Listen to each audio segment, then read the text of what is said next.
Hey guys, welcome back to the channel. My name is Katelyn, and today we are diving into a pretty fun looking game that I have been wanting to try for a while and actually draw some of the creatures from the game. And that game today is actually Monster Hunter World that is being released today. I've always really liked the franchise of Monster Hunter. I haven't really been able to play the games very much just because they take so much time and so much grinding and so much like running and killing off monsters that I just haven't had the time for it. But I have admired the creatures and the creature designs from afar, and man, they have some really kick-ass and awesome creature combos throughout multiple games, throughout the entire franchise, and they're all just so freaking cool. So I did some research on the internet to look into more of what other creatures are in Monster Hunter besides just their poster children that are on their games or on their marketing materials. I really wanted to look in and see what other creatures there are within the games. And after doing some digging and looking around, I found an amazingly gorgeous creature that I think is going to be a blast for me to try to repaint. And the creature that I picked today to draw in celebration of Monster Hunter World is the Nargacuga. This thing is just a really sexy creature. It's kind of like a griffin, wyvern, panther thing, and it just looks amazing.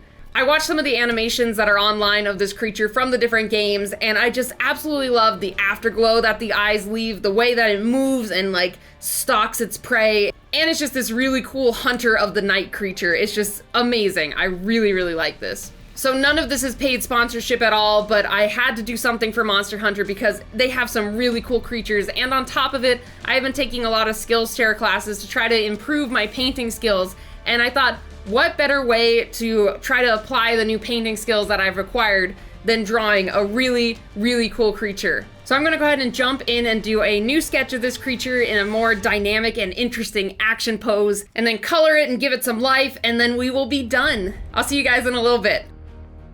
So I first started off the process with thinking about what pose would fit this creature the best and what type of dynamic action I could give it for this scene. I've been trying really hard to give my drawings a little bit more dynamic action and motion and a little bit more feeling to them. So I thought this was a good opportunity to really push myself to try to really capture that with this creature. On top of it, it was kind of, I guess, easy for me to figure out what pose I wanted to do just because there's so many cutscenes and animation from Monster Hunter with this creature, with it jumping and pouncing and prowling and doing all this really cool stuff. And so I was like, all right, I know I have to put this guy in a forest and he kind of looks like he's jumping at you, and I just had a blast trying to figure out a really cool and dynamic pose for him, and I think it turned out pretty dang cool. So then after blocking out the sketch, I went in with my inking pen and just did the full line art. With this new coloring style on the Skillshare class, they recommend not using the line art and actually combining it with the color, but I'm playing around with keeping the line art because I've always really loved doing inking and line work, and just having a line art around a character, I just like it so much more. So I decided to keep it for this one and play around with having that with the new coloring style and just seeing how they meshed and melded and combined.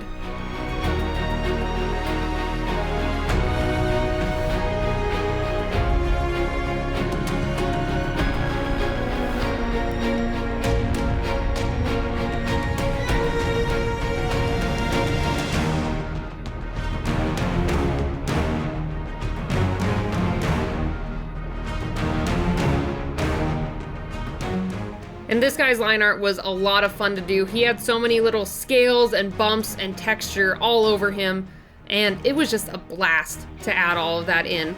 The fur was also a lot of fun, but I think my favorite thing for sure was adding in the scaly texture, specifically to his forearms. I love that pattern of scale that's on his forearms, and I guess his like arm wings. I don't know what the technical term for that would be, because I don't think there's like a here's how you say the wings of a wyvern type of thing. But either way, the wings and the arms I think were my favorite part to draw. There just was a really cool, I guess, dynamic feel, and then on top of it, the texturing of the scales was really cool. And then I had the worst problem with trying to find where the opening was, because when I was doing the magic wand tool to select inverse and fill it with color, there must have been an opening, but I eventually found it, and started with the base coloring of this creature. So within the Skillshare course, I've been learning how to layer and I guess texturize the character or creature that you're making, and I just had a lot of fun actually getting into the nitty-gritty detail. In a lot of my older videos, I just kind of have avoided doing fur textures or scale textures just because I never felt they looked right when I would paint them. So I'd keep it much more, I guess it was kind of a combination of cell shading and texture-y painting for my other painting style that I've done before. And this one I was like, you know, let's just go all out. I'm going to try my best to make these like patches of fur and scale, and I guess, I don't know what the beak would be, but like all these different textures and patterns. I want to make sure they're believable and realistic, and I'm going to push myself to get the textures of each of them to be distinct and different.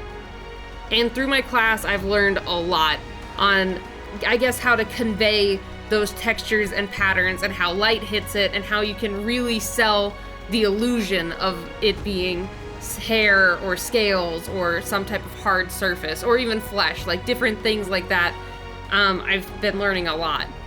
I still have a little ways to go, but I have to say I am pretty happy and proud with this one. Like, I decided not to take the easy road. I'm like, I'm gonna go all out. I'm gonna paint it and render it to the best of my abilities, and I think it pays out really well at the end.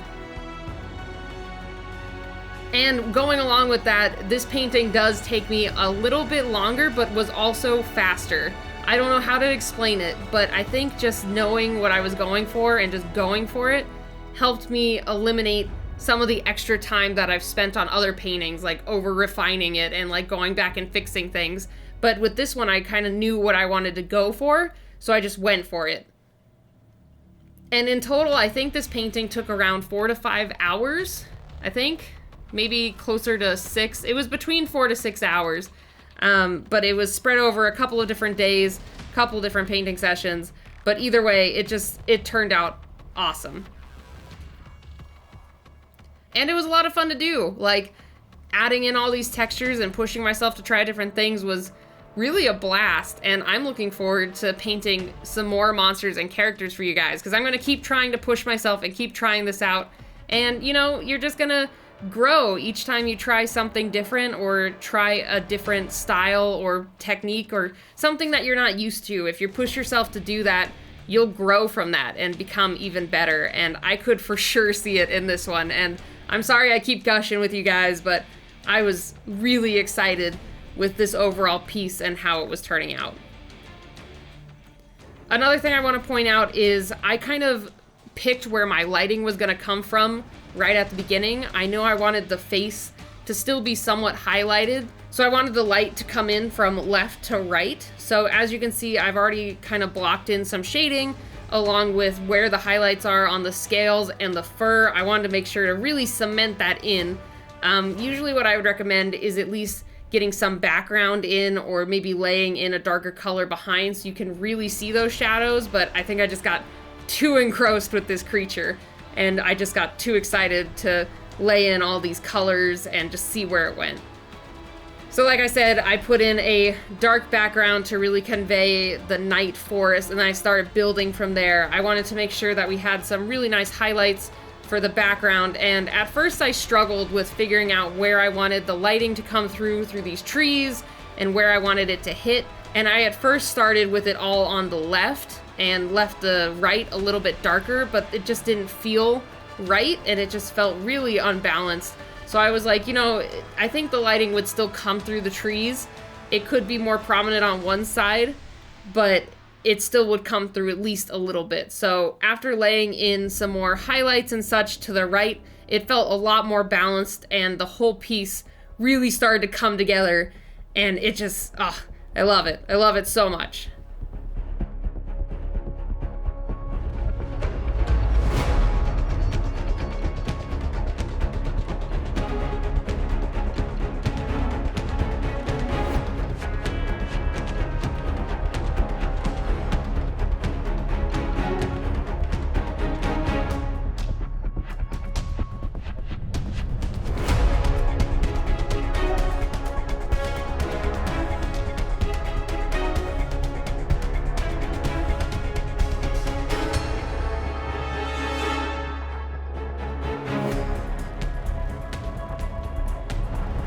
All right, and we are all done with this painting, and pardon my language, but holy fuck, guys, I am so happy with this one. I really tried to push the colors with this one, and I think the Skillshare classes are like slowly paying off because I felt so much more comfortable with this painting style after taking a couple of classes and really taking some time to get used to this style. And I think this was a great first piece to start with because it just looks so sick. I really tried to keep this whole color palette in the blues to kind of emphasize the nighttime and to also reflect this creature's color palette.